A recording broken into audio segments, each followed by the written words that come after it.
There has to be a certain set of values that govern our conversation. If we don't necessarily have that thing that governs the conversation that we have, then at the end of the day, I don't have anything to regulate my thought processes off of in the midst of this conversation. So now, when we're having conversation, I can't just go way off in left field about how I feel because I'm making the entire conversation about me. It has to be those values that govern it. So even if I feel a particular type of way, if, and I think somebody put in the chat, facts look different when you start talking to different people because what's factual to you may not necessarily be factual to me. So we can't just make it about the facts.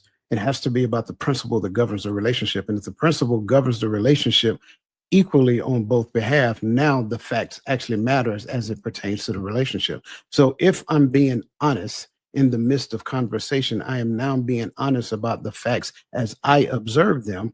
And then I'm laying that on the table for you to respond to. I'm not judging you. I'm not ridiculing you. I'm not doing any of those things. I'm laying this conversation out there and I'm leaving it for you to respond to. But here's the catch. You got to respond to the conversation, like Gaddy said, because if you're not responding to the conversation, now you're just responding to your strong suit because that's your stronghold. That's your where you dug in at. And you don't want to necessarily have an honest conversation. You want to have a conversation to where you feel in control, when you feel empowered, so forth and so on. So that's why I say it that way. If we don't have those values and those principles that govern the relationship, then we can have free fall conversation.